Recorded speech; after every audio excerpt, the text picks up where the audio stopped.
You have almost certainly eaten raw fish. Sushi, sashimi, poke, ceviche. People order it every day. No fear at all. A cool slice of tuna on rice into the mouth. No fire, no pan, nothing cooked. Now say the words raw chicken, and your stomach instantly flips. Raw pork sounds even more disgusting. Even raw beef comes with a warning label. So why does one feel perfectly safe, while the other feels like poison? Your gut reaction is doing something clever. And the real answer isn't fish versus meat. It's about who is trying to kill you and how good they are at it. Stay till the end. The last part will completely change how you think about ancient humans. And this is nothing new. Coastal people have eaten raw fish for ages. Ancient sites in Japan prove it. Thousands of years before sushi had a name. In Peru, ceviche uses citrus instead of heat. The sour juice slowly firms the flesh. A clever trick for people with no other way to preserve fish. Raw fish is one of humanity's oldest foods. Now let's begin with the parasites, because that's the first fear people have. A small worm lives inside fish like salmon and cod. Swallow it alive and it burrows into your stomach, cramping, vomiting, sometimes the emergency room. It sounds absolutely terrifying. Yet good sushi almost never causes it. And the reason is boring but effective. The fish must be frozen first. A week in a normal freezer kills the worm, or just hours in a colder commercial freezer. Freezing kills the parasite stone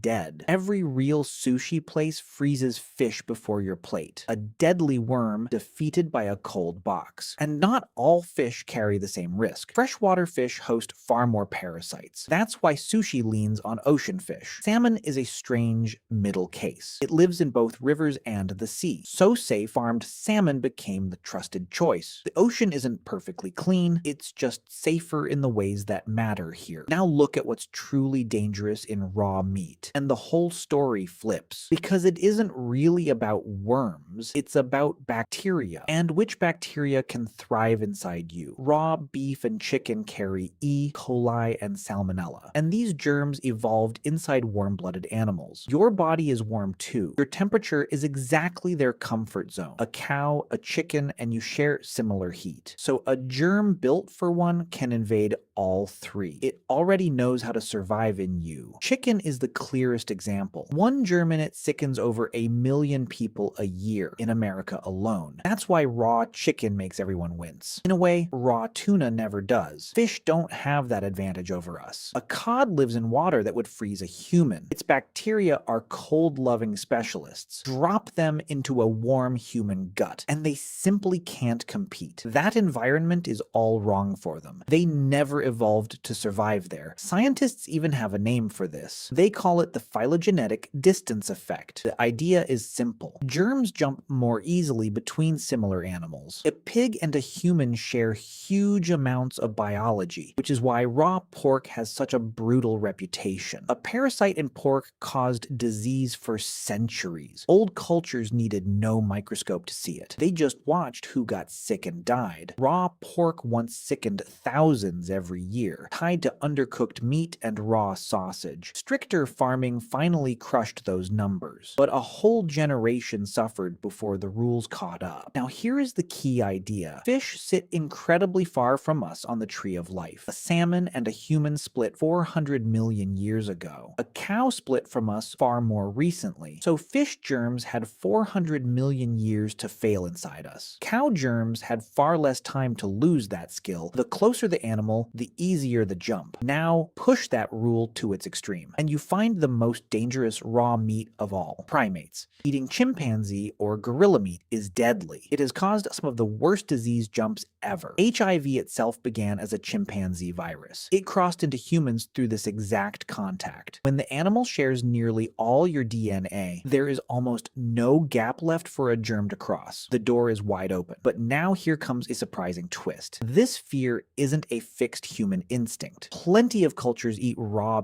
beef with joy. Steak tartare in France, kibanaya in Lebanon, yuko in Korea, carpaccio in Italy. These are centuries-old respected dishes. So the fear of raw meat is learned, shaped by whichever disasters a culture survived. And the Arctic gives an even sharper example. Inuit people eat raw seal, whale, and caribou. And those are mammals, far closer to us than fish. On paper, that should be riskier than beef. But these animals live in near freezing cold, so their bacteria are completely different. Distance isn't only about the family tree, it's also about temperature. A cold animal grows cold-loving germs, and those germs struggle inside a warm human. So the fish story and the Arctic story agree, from two completely different directions. One psychologist studied disgust for decades. He said food fears act like inherited warnings. A culture gets burned once, badly enough, and the caution lasts for generations, even after the real danger disappears. Fear of raw chicken came from real outbreaks. Comfort with raw fish came from thousands of safe years. People slowly learned which cuts and seasons kept them alive. So fish isn't magically safer than meat. It's safer for very specific, traceable reasons. Cold germs that fail inside a warm body, a freezing step that kills the one worm that matters, and a 400 million year gap that shields us. Raw beef and pork carry a different kind of risk, because their germs come from animals close to us. Warm blood